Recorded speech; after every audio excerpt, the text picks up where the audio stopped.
Welcome to Royalty Real's Real podcast. Real conversations, real people, real life.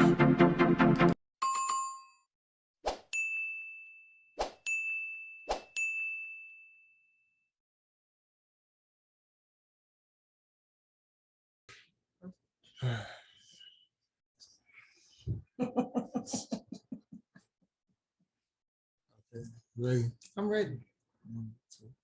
Yo, what's going on, guys? This is Matt Royalty. We're here today, and I'm back with another podcast episode. And today, my guest is my friend Neshi. Hey, guys. How are you doing today? I'm good. How are you? I'm doing all right. So we met through one of my wife's cousins who was pastoring a church. Yep. And our relationship went from there. You know, I'm very good friends with her husband. We do music together. And it's crazy because of how the relationship started, because we were both under the impression of two different things from each other. Yep.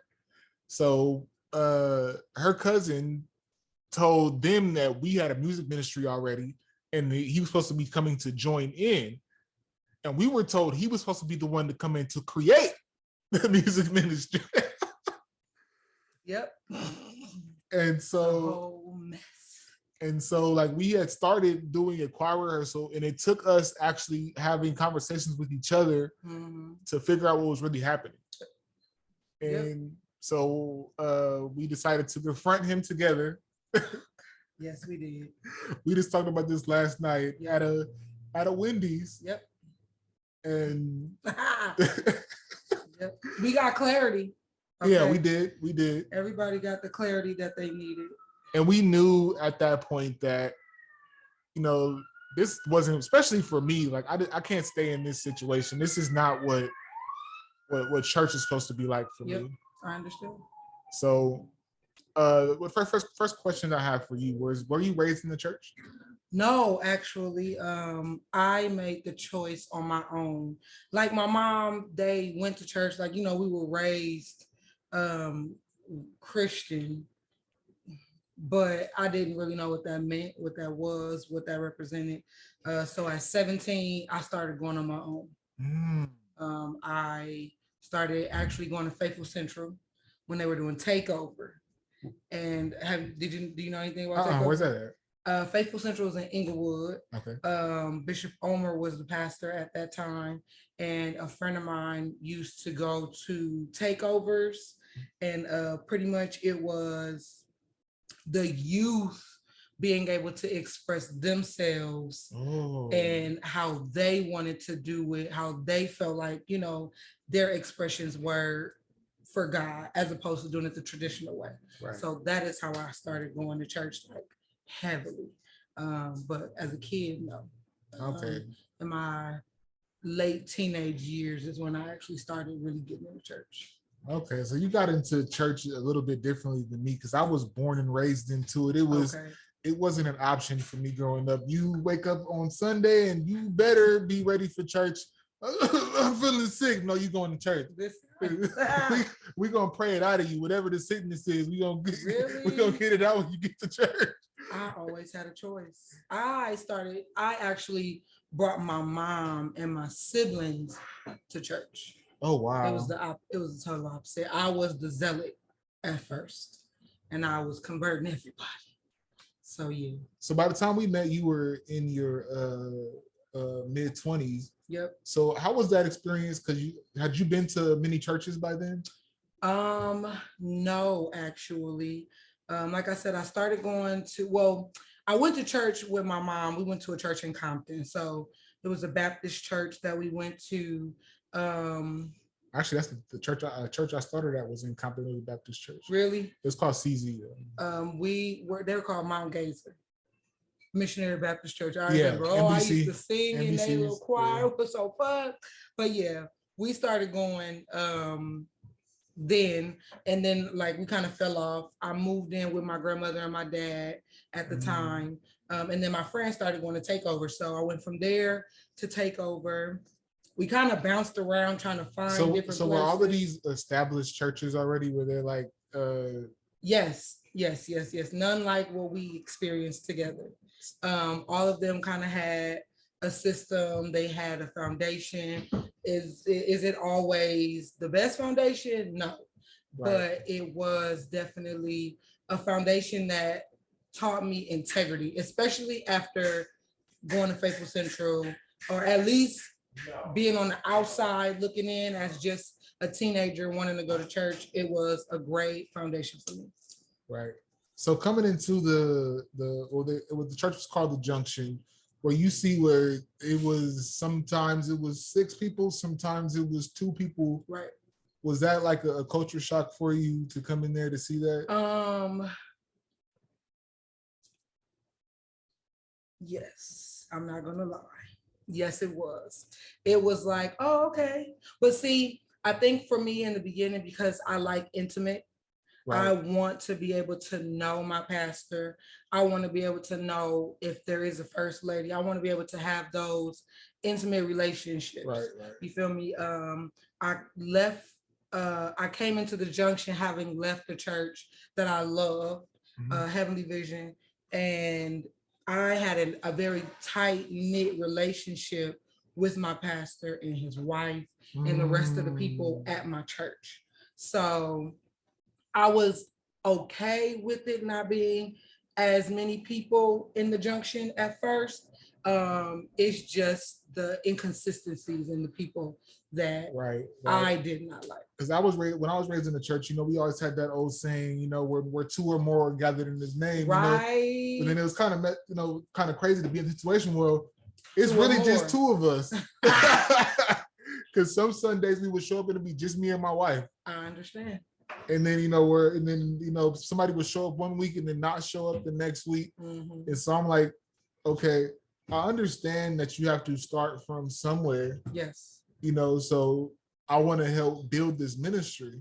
Yes. But then to see some of the things that were occurring there, and whether it was women being interchangeable for the pastor, and I mean literally interchangeable, like one would get introduced one week and then the next week a whole other woman would be there, and they're both trying to claim first lady status.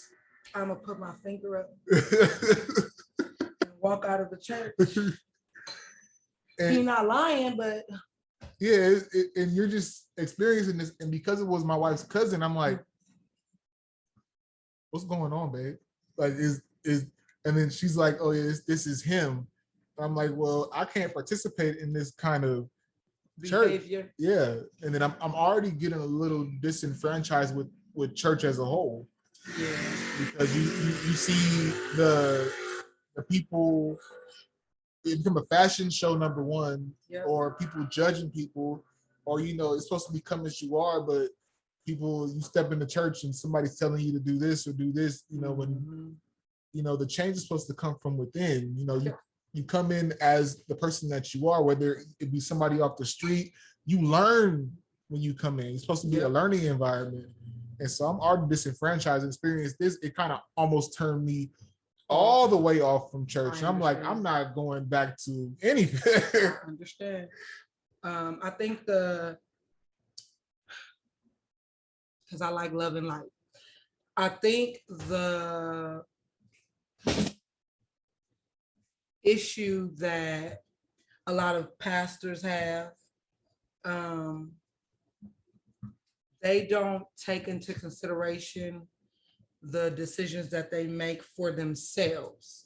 At the moment, it is whatever gratification they may need, whatever satisfaction they may need, and they don't really take to heart the people that they are shepherding, right, that they are pastoring. And so a lot of times they end up dropping the ball. And this is why biblically you're supposed to study to show yourself approved. Exactly. So that it's a lot harder for you to get snaked by people who are living in their flesh, and they are putting on the persona that they are doing it for the glory or the edification of God. Right. Where when pastors interchange their women, that it's kind of, I don't know how you justify it. Right. especially in such short periods of time. And the most important thing for me was the fact that we're supposed to be building a relationship with these people. Right. And so this is the core. Right. And if the core keeps changing, that means the foundation is not stable. Exactly. And so where do you go from there? You can't have a good foundation like that, because I feel like the pastor, and that's probably one reason I can't do it, it's such a big responsibility. Yes, it is. Because people are looking to you, not just how you speak, you're supposed to live it. Yes. And so like, you got to be able to look at them, and you're supposed to be beyond reproach. And I understand that you're human, but if you can't accept your own flaws, or even acknowledge them. Exactly. It's one thing to acknowledge it and be okay with the fact that you might be fucking up. Right. You feel me? Right. Be okay with the fact that as the pastor, you may not know it all. And it is okay to take proper correction from the people who you call your people. You feel me? A lot of people who have titles, they have a God complex. Exactly. Especially the ones who use God as their means to dig people over and kind of do what they want to do, get their way, right. Finesse women, finesse men, finesse their members. And it's built and branded on loyalty. But for me, it's, am I supposed to be loyal to you, or am I supposed to be loyal to God? Exactly. I'm gonna just put this in there. He might add it, he might not. I have puppies. They're entertaining themselves. If you hear them, don't shoot me. They're having a good time. Right. But yeah, I never, the way that I get down and the way that I approach life, people, situations, I'm very straightforward. Hey guys, sorry. I'm very straightforward. I try not to, hey. We're gonna pause for a second, guys. Bam. Hey, what you doing? What you doing? You good? Okay, drink that water. You're not coming out either, huh? No. Uh-oh.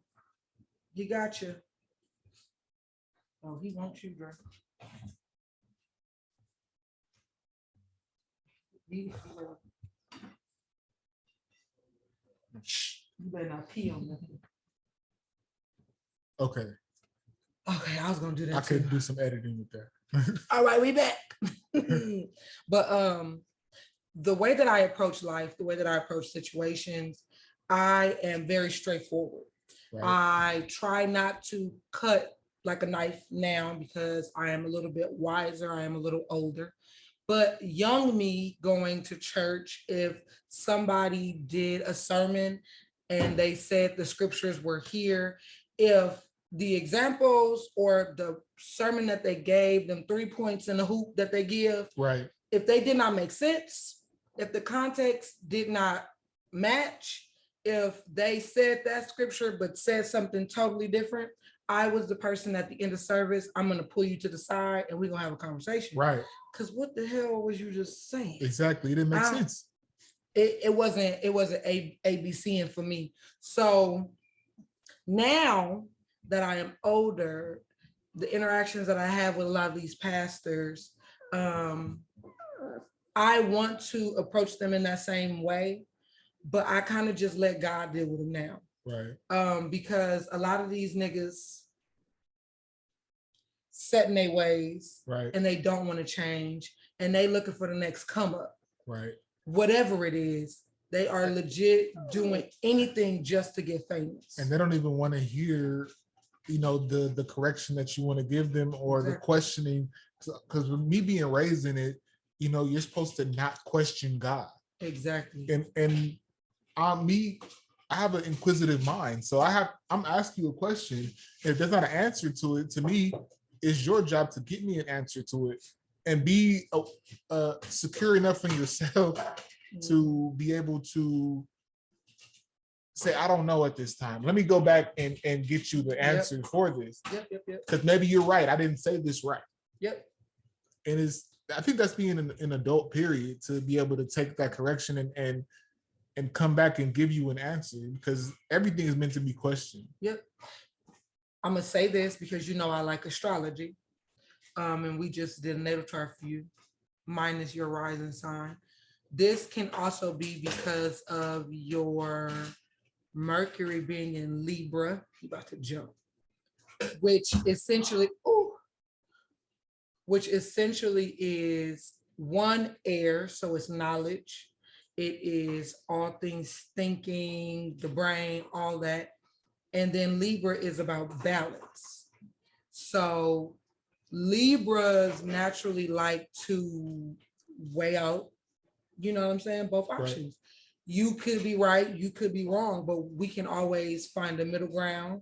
And we are also going to figure out what is actually balance, proper balance, so that everything can fall in line, fall into place. So I can understand you wanting to be inquisitive, you wanting to know. And nowhere in the Bible will say you can't question God. Exactly. It says study so that you can show yourself. Exactly. I use that all the time because people don't study. They let their pastors tell them what the truth is. Exactly. And they go off of that, as opposed to actually opening a book for themselves.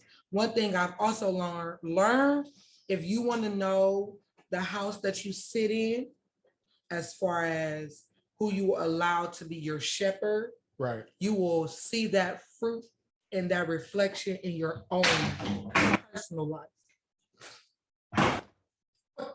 Everybody, you will see that own reflection in your personal life because it flows from the head down. Right. If the head is not right, then nothing else is going to be right either. Right. It's all going to be spotty. It's all going to be all over the place. So after that experience of going to the junction and everything, and we went away, I think, first before you guys did. Yes. And then you said that you became kind of disenfranchised with the faith as well. Yes. Well, that started way before the junction. But yes, the junction just added to it. So you started on the journey of trying to find self-discovery, figuring it out on my own. What was that like, and what steps did you take to get that there? Has been very eye-opening.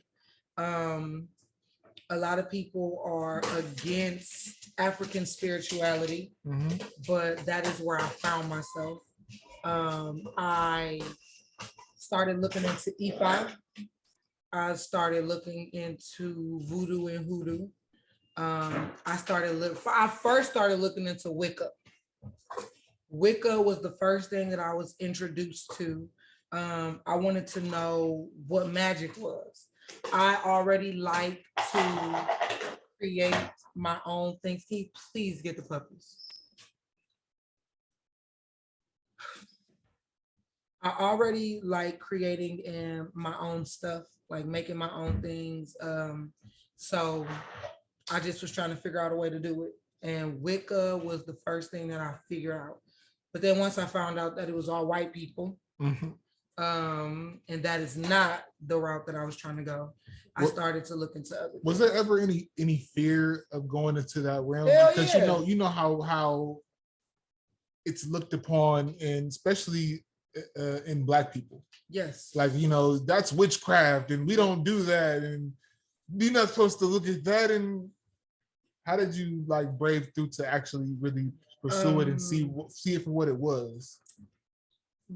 Really actually looking into it and not taking the taboo of it and what everybody else said as face value, like looking into it for myself, trying to figure it out on my own, and then eating the meat and spitting out the bones. People don't realize that you don't have to take everything that is being given to you and ingest it. You don't have to take it. You don't have to make it you. You can take what applies to you and leave the rest where it's at. It doesn't have to go with you. You don't have to take it if it does not apply. So That's how I did. I started finding a lot of groups on Facebook. Mm-hmm. I started watching a lot of YouTube videos because I didn't even know where to start.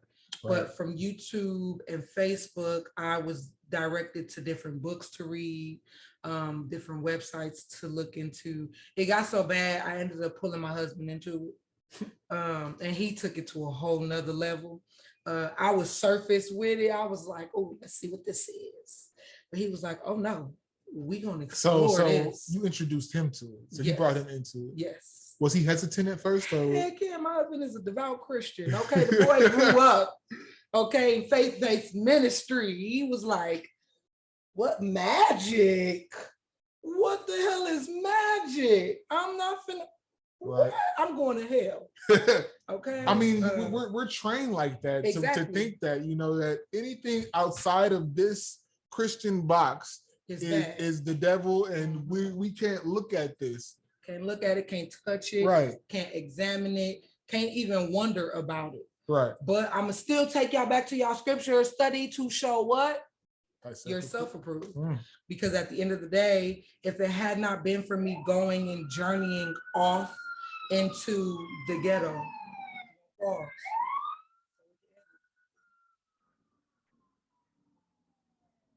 Oh yeah, we're deep in LA right now. So you know. If it had not been for me going to figure it out for myself, I probably would not be as open to walking back into Christianity as I am. And not because it didn't work, but because I know that in the fibers of Christianity is where my family is. And that is how I can actually break generational curses. I can't do it telling them that it's wrong. I can't do it telling them that it's bad.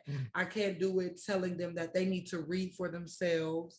I actually have to throw myself in it, consume as much of it as I can so that I can teach it the right way. And that may sound strange to some people, but I've always known that my calling was here. It just took, you got to lap around how you lap around to get back to where you got to get to. Right. I know, and I have a whole lot more knowledge underneath my belt now when it comes to this thing than I did before. How long would you say the journey took to get from point A to point B where you are now? I started in 2015. Oh, wow. So that was a lot of like exploring. About 7, 8 years. Yeah, a lot of exploring and, you know, maybe finding things that you didn't like and things that did stick with you and all of that. So in the midst of this journey, you guys fell on a hard time and ended up being homeless. Yes. And so I relate with that so much because my parents kicked me out when I was 17 and I was homeless for 6-7 years, you know, on and off. And more people say, well, they're homeless if they're just couch surfing. No, I was literally sleeping on the street. Like, so testimonies and stuff. So people like, I really understand, like, I get it because I was there. So was it a humbling experience for you guys to do, especially as a family? Because I've never really been homeless with children or. Definitely. It is very humbling for me. My husband's been homeless before. He left California on a whim and moved to New York, fresh out of, I won't say fresh out of high school, but in his early 20s to just get away. Right. So he got it out the mud, did it there, worked his way up, but came back to California for family reasons. So I think he know how to do it, okay? He could do it. I am more prideful. I am more, I'm about my money. Right. Not to say he's not about his money, because he's about his money, but he knows how to get it and get it like that. Oh, yeah, get out the mud. Yeah, and for me, I know how to get it out the mud working, but it was very difficult to do that with children, with small children at that. And I mean, I guess I'll eventually have to tell this story, but we weren't homeless just once. Like, we have been homeless more than one time.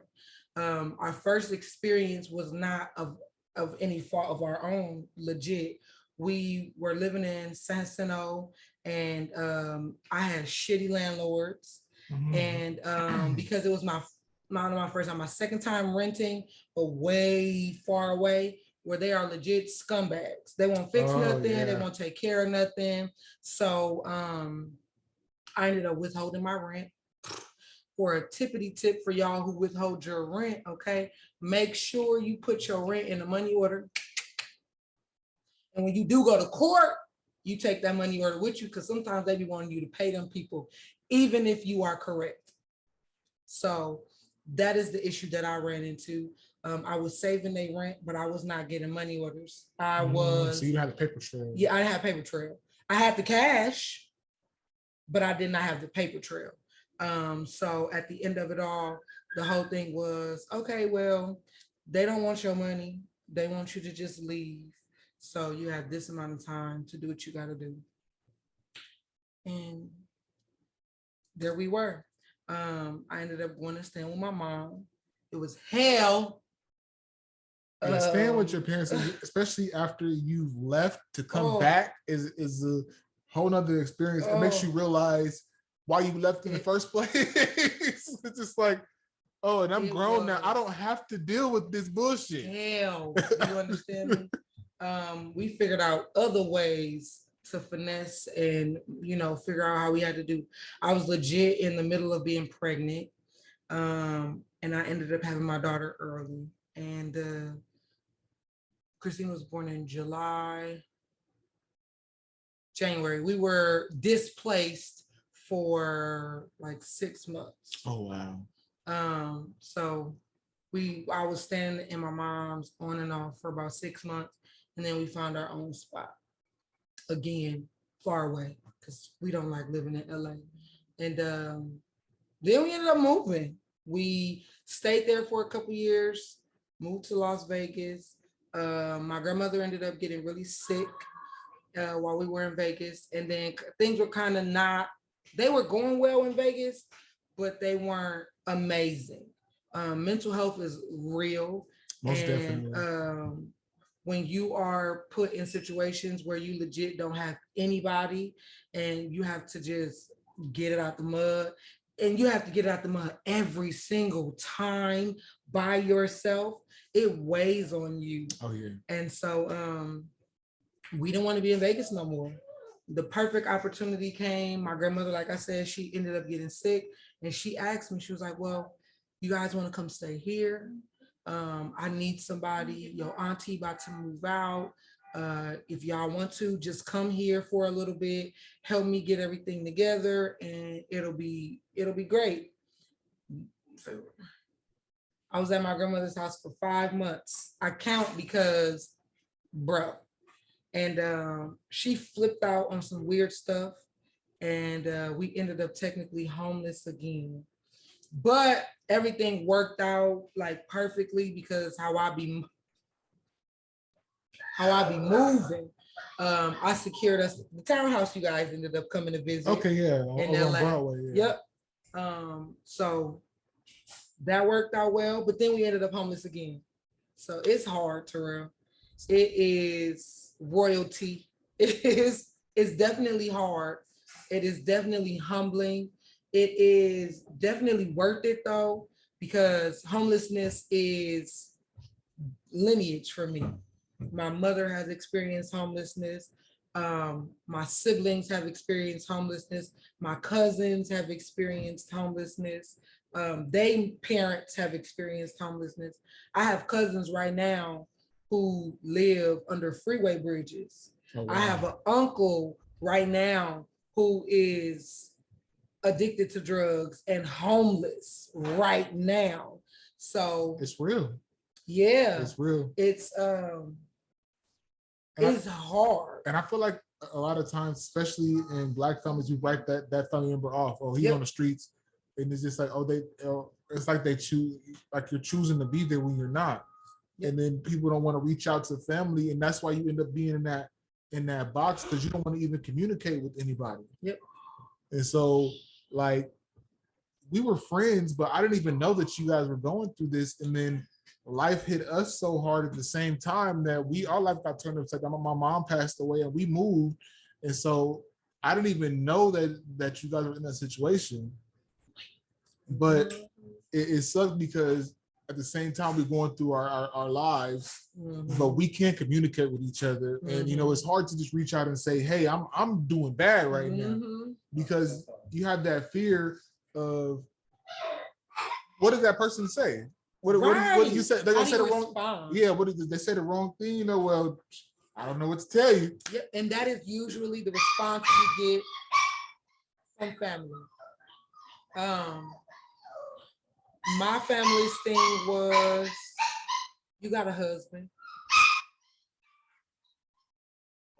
And being a man is your grown.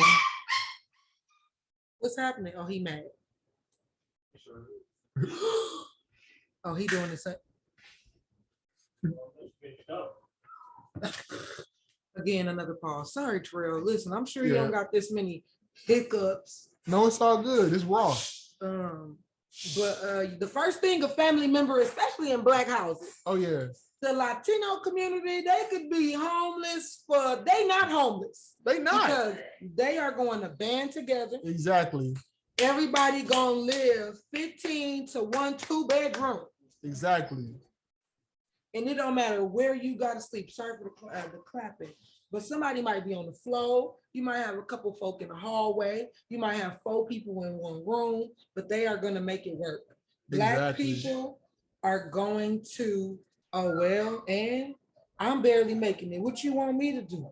I experienced this just recently, just to spend the night at my auntie's house. In the middle of me calling her, before I could even get it out, just to say, can I spend the night? She said, I can't do that. I can't have anybody. Mind you, it's just her and her husband in a 4-bedroom house. I know they live, nobody's there. I know these bedrooms are empty. And then mind you, this is the same aunt who, when my mom passed away, call me, I'll be there for you. But when it's really like, I just need a place to sleep for one night. It's no go. Oh, no. And when I was homeless, it was just like that too. I reached out to one of my cousins, he cussed me out. And so and you think that everybody's going to be like that, but I honestly feel like family's what you make it. Yep. And so it's what you create. I've had way more personal bonds with people that are not my blood. Yep, because blood don't make you family in real life. You actually have to create your family. Right. Like you can have some of the most estranged relationships with people you share the same blood with. For real. And that don't matter. It is legit about relationship. It is about the community that you built. It is about the give and take, the tethering of the two, and making sure that all parties are actually mutually benefiting from situation. Exactly. People think because you family, and that's not. It's not. It's not. And you did. And the thing is too, and they say, it's your family, it's accepted. No, you don't have to. You don't have to accept the bullshit. Even if it's your mom, your dad, your cousin, your sister, you don't accept that bullshit. If they're doing you wrong, look, I love you, but you're going to stay over there. You're going to do your own thing on that side. Exactly. And create that boundary, and it's a lot healthier for your mental health. It's a lot better for you to deal with that in that way. And then latch on to the people who care for you as friends. Because to be honest, if I would have known that you guys were going through that, I would have reached out and said, please come here. Listen, I understand. Let's figure out a way to get y'all here. I understand. Yeah, us being in Mississippi, which is the last time, like our last time being displaced. The other times, it wasn't really so much that we were homeless. It was just legit, that interim in the middle of trying to find somewhere. Right. Both of us had income coming in. Right. So it wasn't that we were being irresponsible with our money, or that we just was like not giving a fuck. You know what I'm saying? Sorry, I don't know if I cussed a couple times. No, it's fine. But we was on our stuff. You feel me? It's just it's hard to find somewhere to rent. It's 10 times harder now. Especially in California. Then, yes, you gotta make 18 times more to rent. Okay. Then you gotta have the first, the last security deposit. Like you gotta have, and they want proof that you're working at this job for 6 months. It's just like, so what if you just moved here? Exactly. And you need something, but you know how to make your money to make sure you take care of your business. But yeah, it was the first 2 times we were legit just in the middle of looking for something, but needed to be out of where we were because we had already terminated leases and everything.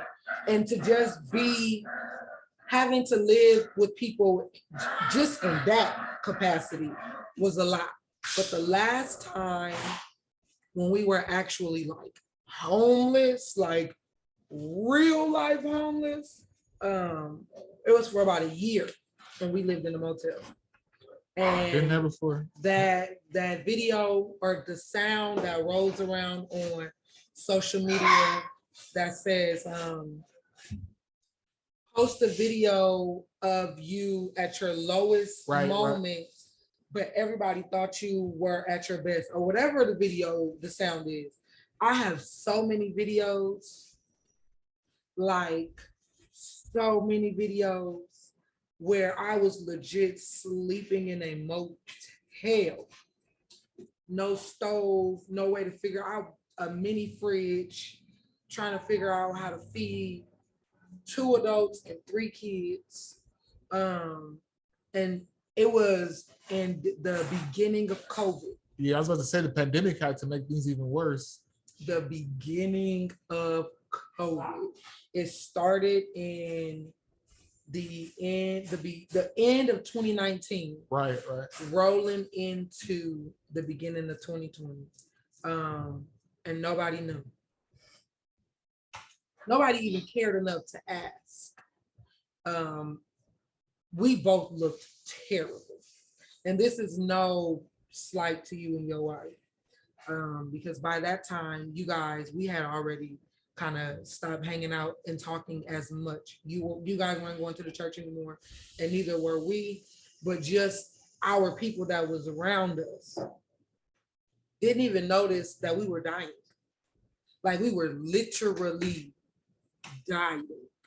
There was an inch and niggas probably would have been driving off the sides of freeways. And nobody cared enough to ask. Nobody cared enough to find out, but everybody wanted our attention. Everybody wanted our energy. Everybody wanted us to do something for them. And we were going to church at this time. Wow. It's supposed to be a resource, but you couldn't use it as one. I mean, we got to hang out at the people's house, but at what expense? Are we growing? Are we actually evolving? Are we being nourished? Are we being poured back into? Are we being given life? Or are we slowly dying? Because everybody is slowly dying.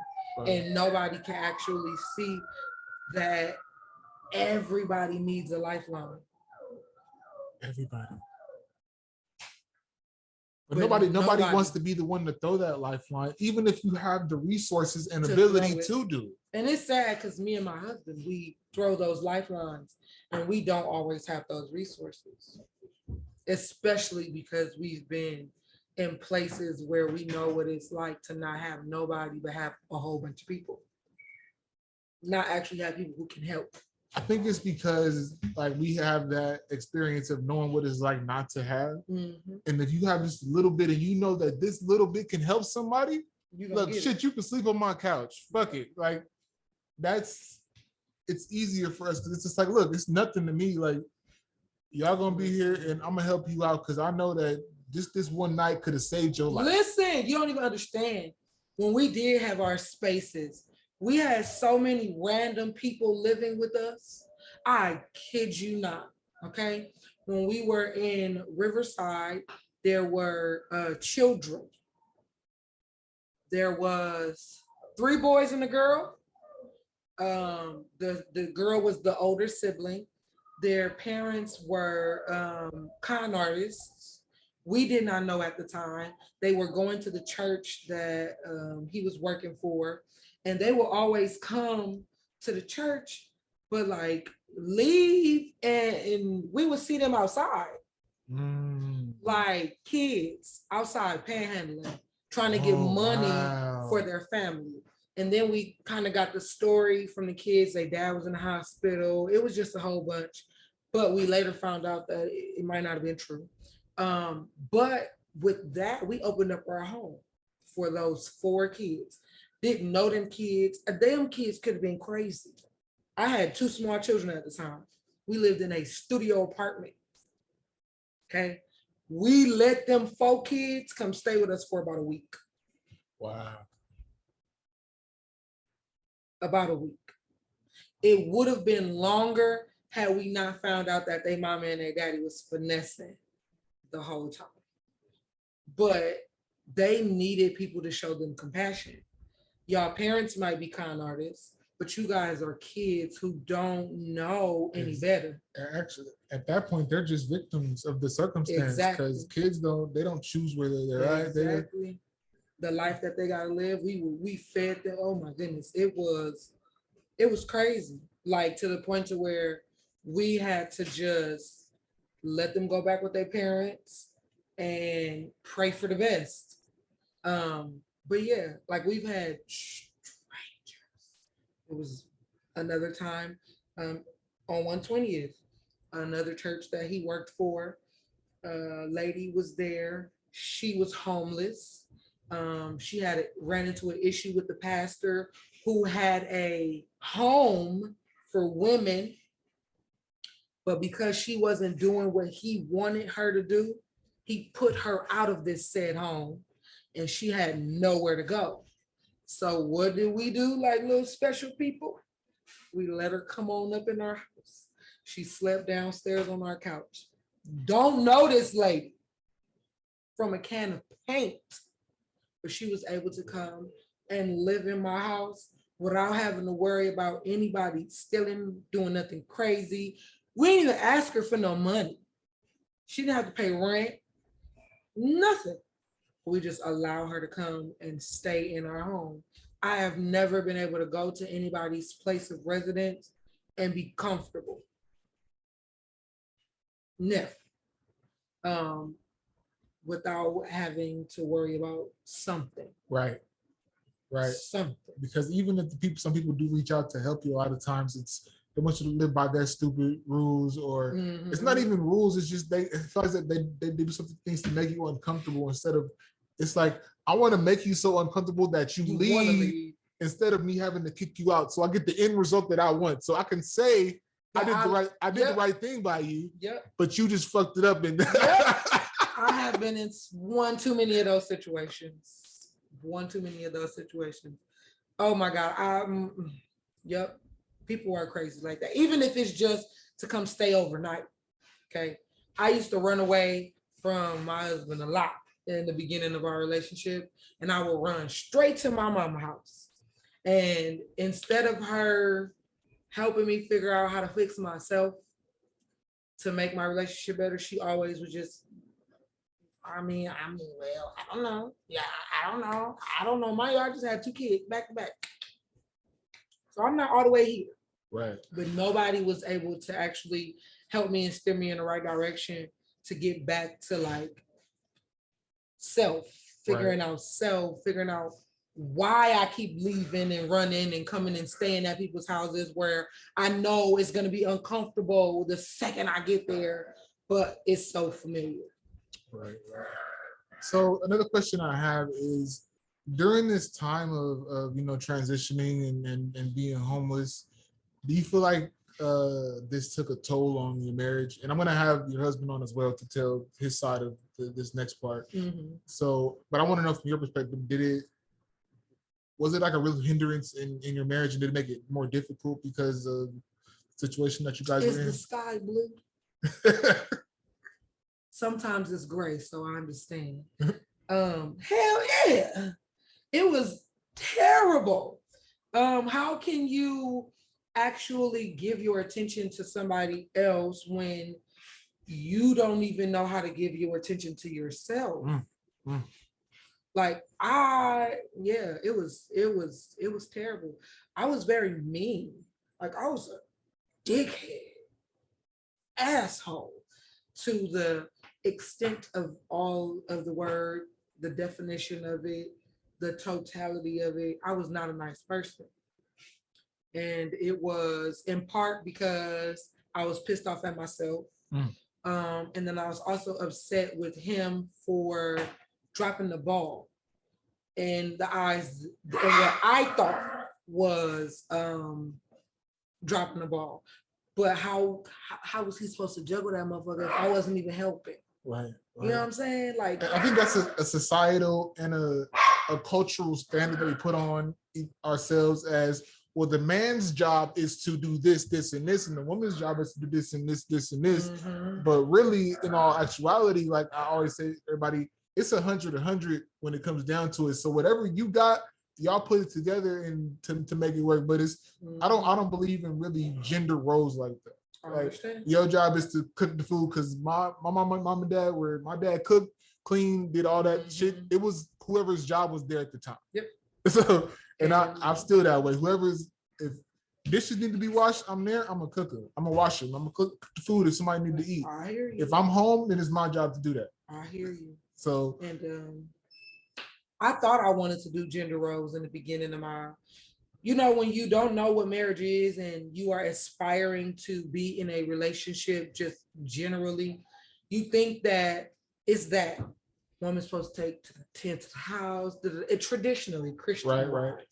Woman's supposed to tend to the house. She got to do this. She got to do that. She got to make sure the kids is good. She got to make sure this, that, and the third. A man has to provide, protect, and that's it. Protect, provide, protect, provide, protect, provide. And then it's just like, so, okay, that's cool. But I actually want to work. I thought I did. I think I might want to actually go get a job. Do I gotta just let it be all on exactly him? Like, I don't really like kids like that. I love mine, but if somebody else could stay at home and watch them, I'd be okay with that. You know what I'm saying? But that's not what it was at first.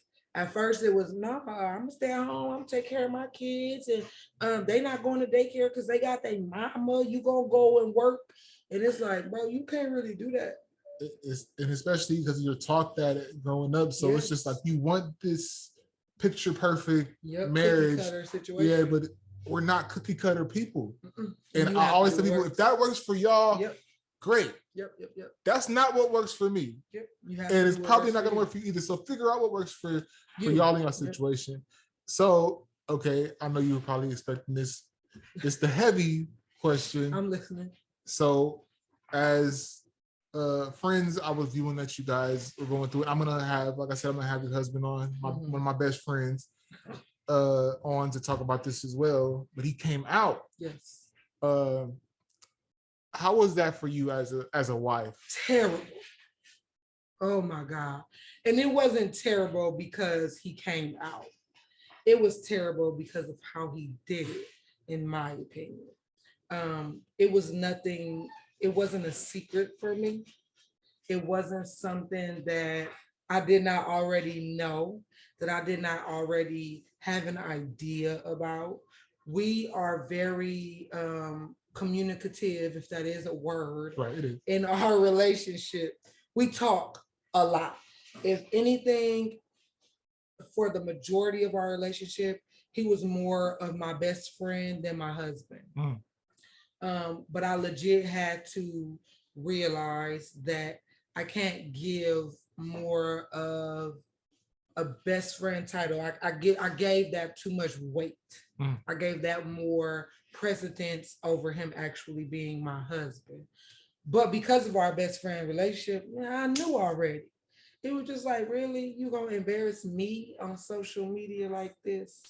As an outsider looking in and seeing both sides of it, like when I saw him come out, I'm like, hell yeah, like I'm happy he's comfortable enough to share it. And then I didn't want to reach out because I knew that he was probably being bombarded with negativity and positivity, but I don't know what. I didn't want to just be the one to come in there and be like, "Hey, bro, I haven't called you in 6 months." Right. What the fuck is going on with you? What's going on in you? Just get this all over. It's right here. Do we need to talk? You know what I'm saying? Yeah, so and then I saw your response, which is I had so much respect for you because it's just like it does not fucking matter what he chooses to do. If I choose to stay or I choose to leave, why is it any of y'all business? Listen, because people was nosy. Oh my God. Y'all nosy. Okay. You guys are nosy. You should probably pay attention to the bed that you lay in. Exactly. Why does it matter who somebody wants to sleep with? It's not your business at all. They were so nosy. It was, I couldn't respond. I didn't even want to respond to everybody because one, I was very selfish in his moments. Like I said, mental health is real.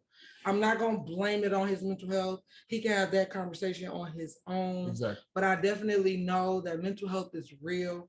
During the time that he did come out, we were homeless, staying in a motel.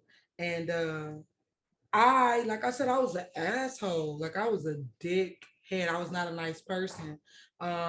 I'm just now starting to tap into my femininity a little bit more, but I could be real, you know? And so you got to get it how you get it. I think that comes a lot from the Black community too, because, you know, the Black women are taught to be independent. Yep. And, you know, you don't need no nigga for nothing. Yep. So during this time when you guys, he comes out and then shortly thereafter you guys have a split, did you think that, okay, this is done for? Hell no.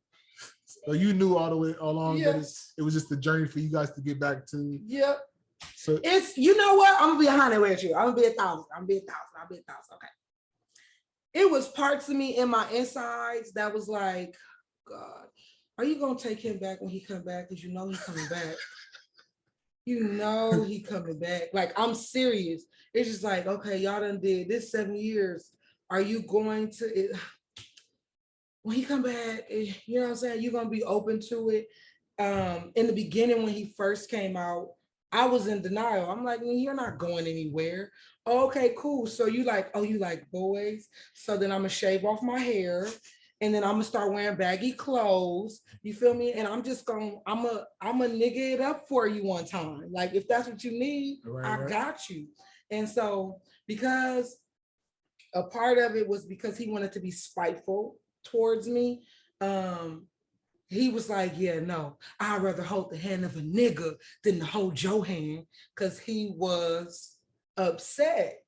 I had belittled him so much in our relationship that I would have been gay too, like 110,000%. You know, it's a big sign of your maturity and growth that you're able to even say that you did that, because a lot of people will do things to people and not accept that. I didn't do shit to you. So listen. I will call him all kind of F-bombs. I'm not gonna say the word because we got the internet going. Right. But yeah, I will call him all kind of bitch ass niggas. And I'm sorry, babe, you'll eventually watch this. Not to make it seem like you're a punk. But I was very disrespectful. And I commend him for holding his composure as long as he did. We had some pretty volatile interactions in the course of our relationship that I'm grateful for. One, because it has grown us both tremendously. And it has legit given me a different and a more better perspective of what it is to be just in a relationship. Right. Not sexual only, but platonic relationships as well. He has really, or our relationship has really taught me the value of valuing the people that are in your life, not belittling them for who they choose to be, for how they choose to be, and to just mind my own fucking business. 100%. If somebody is giving you access into their life, it is not your job to police how they want to live theirs. You can be a part of that experience and be grateful that they're giving you access to them. Because people don't have to be how we want them to be. They don't have to act how we want them to act. They don't have to come off how we want them to come off. People are entitled to live their experience. Right. Because if tomorrow you are not a part of their journey, then bitches bye to you. But they still got to truck along in their life to figure out what works best for them. So in where I am in my life right now, I want to add value to people's lives, not take away from it. You feel me? I want to impart wisdom. I want to impart love. I want to give freely of the overflow of what Jesus is supposed to stand for, so that people's lives can actually change, and not where I have to tear them down for their decisions so that they feel even more shitty about what they feel is making them wrong or bad or just grow up. I had to not grow up, but growing up. That's what I had to learn. That is one of the, if I don't take away nothing, if we don't work out, if we divorce, he's gonna be in the rest of my life. I got kids with him. But if we don't be in a relationship ever, one thing Jason has taught me is to legit accept people for who they are, experience them while you have the pleasure of experiencing them, and add value, and stop fucking judging. Right. Let people do what they do. Let them be them. Let them be them. Let whatever that looks like. Like, you guys have a foster child, right? You guys foster children, you and your wife. And one of your foster children is a transgender. Yes. And she is beautiful. We had to get on a neighbor of ours for disrespectful slurs. And for me, instead of this said person even passing judgment in any capacity, they could have used that moment of freedom to enjoy the energy that was in the space. Because there was beautiful energy in the room at that time. Wasn't no negativity at all. Beautiful. And for me, as I have learned, anybody, and me and my husband share this, anybody that is willing to be a born male figure and walk around in girl clothes, I commend you. Because you have to be bold, you have to be strong, you have to be steadfast in how you feel about your own self, even if you are terrified to do it. But because you know that it's gonna make you feel good, you gotta do it. I gotta get in respect. So, sheesh. So, I definitely give that respect to your child. I'm not gonna say your name, but hey, she's gonna be on here soon. Oh, listen, y'all can meet her, because respect. So before we started this podcast, you said you had a couple questions for me. Listen, I do. How is it? Okay, so during the times that were you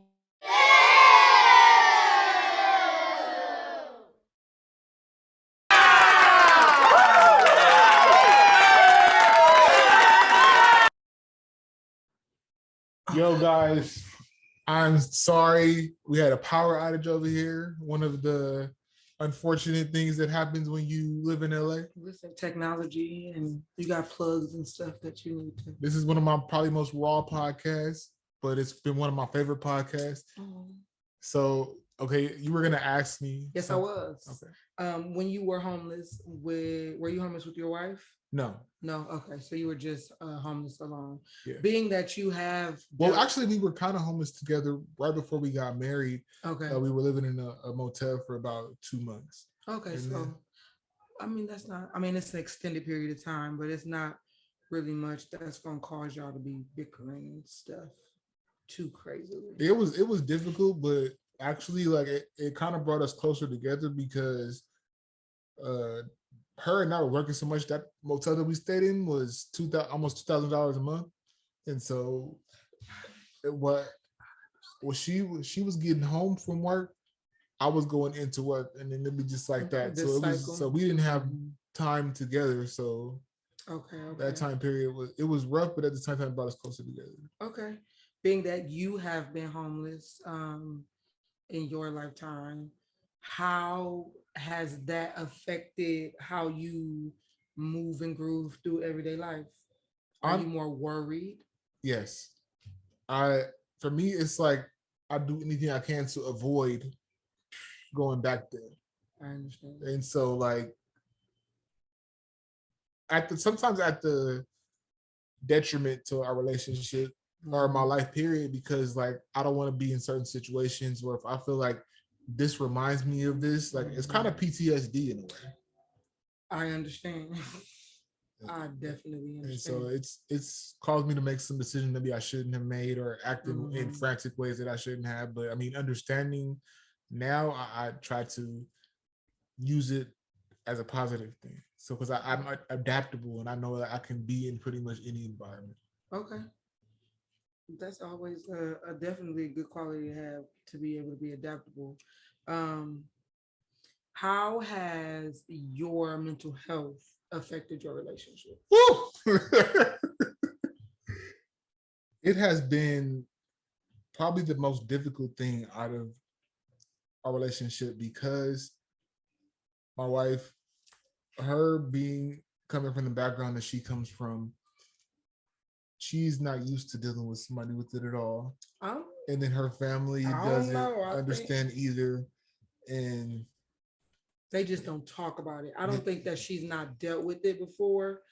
I think not to cut you off, I apologize, but I really dislike the idea or the notion that Black people who grow up in a certain type of a way, I know that we coming out of Watts around the same area.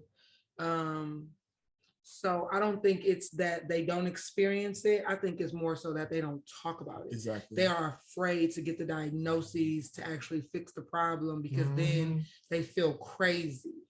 So I'm sorry, go ahead. So it's caused issues, and then like my anxiety, my depression, my abandonment issues all flare up when her and I will get into it.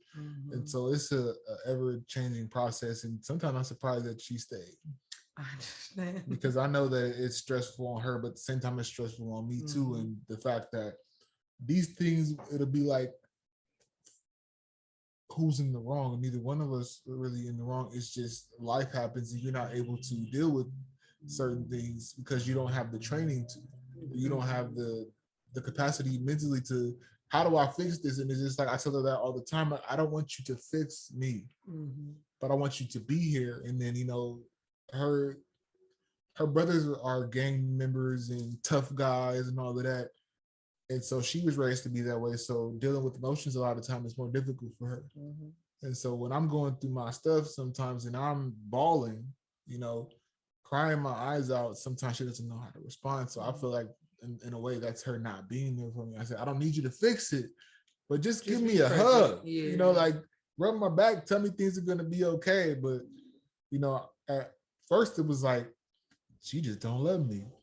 Because you got to go through your own mental war before you can even get over the fact that they may not know how to reciprocate or show what it is that you need. That's why the 5 love languages is very important, I think. And I've actually, you and Jason were the first people to tell us about the 5 love languages. So we're still working through it, but it's still a work in progress. And I think it always will be. Yes, especially with mental health. It's always going to be like a work in progress. Do you foresee you guys going the distance?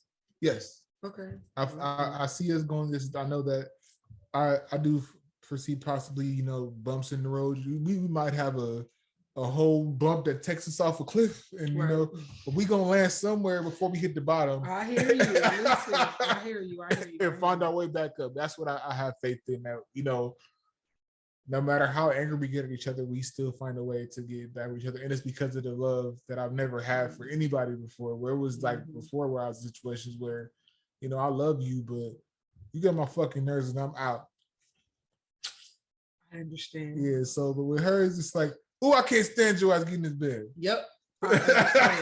Why I don't like you right now, but that don't mean you need to be way over there. Exactly. What are you doing? Yeah. Sit next to me. I'm be mad at you right here. Exactly. I understand. I understand. How has it been with dealing with the loss of your mother? Yeah. Because you left California to go live in Mississippi. Yeah. Because she bought a house out there. In the house that she purchased. How was that living in the space where she dwelled? It was difficult, especially because I went out there first, and my wife stayed in California for a month and a half. So I was out there. Literally, my mom passed in January. We had their funeral, and then I moved out the beginning of March. So a month and a half, I'm literally in this house that my mom was just living in by myself. And so I'm having to face reality at that time that she's no longer here. I'm responsible for everything that's in this house. I had to put her clothes away, and then like to put her clothes in boxes and stuff like that was like making it all too real that she's no longer here. And so having to deal with that, and then the fact that her and I were not always on the best terms. So I had so many unresolved issues, so many things that she did, that trauma, and then you say you're not supposed to speak ill in the bed. But at the same time, for me now, it's like it's therapeutic for me to tell the truth about who she was. Yes. Oh my goodness. I'm gonna tell the truth. Like my mom did some fucked up things. She loved me. I know that. But she did some terrible things in her life, but she also did some great things. But you know what? She was human. And I accept this part of her and this part of her.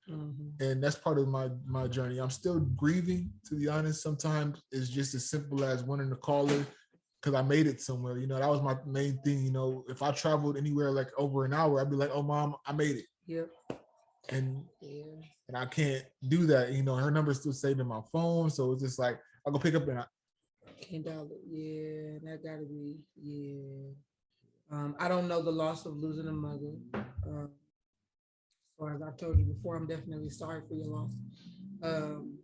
I have no idea what that feels like. Like my mom is physically here. Do we have the best relationship? No. You heard a little snippet about. Yeah. It's rough. Listen, was your mom accepting, or did she give her blessing for your relationship before she passed? Actually, she did. Okay. It took her a little while to be accepting of it because of my ex, and she was attached to her. Okay. But when it came down to it, she really came through, and my mom and my wife actually built a good relationship before she passed. So awesome. it was very hard on her as well to accept it when my mom passed. Actually, the grief hit me harder after everything because I knew I had to be in. My mom kind of prepared me for it, so it was just like I knew I needed to do. So I was in business mode. I need to do this to help with the situation. And I think my wife had a breakdown. She had a breakdown when it happened because she felt like that was her mom and she loved her. So I could definitely understand that. Dang, that's. Do you live in where you got? No, you guys don't have any family and friends out there, huh? None. My sister lived out there, but her and I are not on speaking terms right now. So that's a whole nother subject. Listen, we could have another powwow. I recently just found out that we could say that for another podcast. Oh yeah, you definitely got to be a return guest. Because I have like 15 siblings, and I don't know.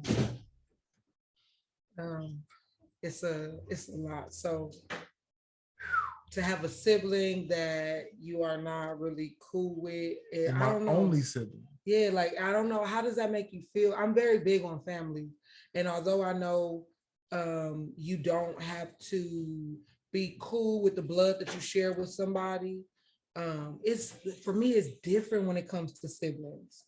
It's difficult, and mostly it's difficult in this situation because it's been growing like this for a while where she is not the person to lean on. And then the biggest part of it is now we're not talking because of her. She's choosing to, because I chose her kids over our relationship, because I chose to do the right thing. Because I believe in breaking generational curses. And a lot of times we sweep stuff under the rug as a Black family. And I said, I'm not going to do that. Yes. So I'm not going to sit here and we can go into it deeply on another podcast, but it was something that was serious that I couldn't just sit there and be like, it didn't exist. It didn't happen. Yeah. No, it didn't. Like, it happened, and we going to deal with it or we not. Yeah. And I chose to deal with it, and she don't want to talk to me. So that's, I told her I love you. And when you're ready to talk, I'm here. Okay. I mean, that's all you can do, honestly. I think I have a lot of questions for you, but I know we can do part 2 next week. Listen, if you want. We can, because my last question, I got 2 more questions and then we can cut it. What have you been sincerely doing to maintain your mental health? Because I know you want to see a therapist and you haven't really been able to, right? Mm-hmm. What have you been doing to ease that while you are waiting to be able to release that? One thing that I've been doing is making music.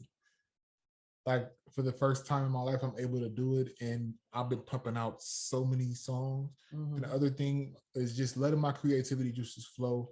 So doing the music, and then I'm also writing 2 books right now, with one of them which is an autobiography. Okay. And like, it's actually helping me process a lot of trauma, because realizing things that happened in my childhood was like, yeah, I went through that. Like, thinking about it, they say hindsight is 20/20. So I'm able to look back and say, okay, this is why I felt this. This is why I did this as a kid, so it's helping a lot. And I think, honestly, it'll help a lot of people. And I think it'll be a good read. I'm not just saying it because it's my book. I think it's interesting. I have a lot of interesting stories, and my perspective is not your perspective. So exactly, because we should not all have the same perspective. I think that's actually good. Like, I don't even want to ask nothing else. We can, because y'all know music is coming. Right? Some fire music. He don't just do podcasting. So I thank you guys for tuning in for this week's episode of Royalty Reels Real Podcast. She will most definitely be a guest again, maybe next week. Yay! And I also have her sister, who is here as well, who's going to be my next guest after that. Yep. So, love you guys. Please give this a like, share it if you're watching this on Spotify, or listen to this on Spotify or Apple Music. Listen to this on YouTube, then just give it a like. Appreciate it, guys. Subscribe. Don't forget. Oh yeah, give me a sub. Thumbs up. Peace.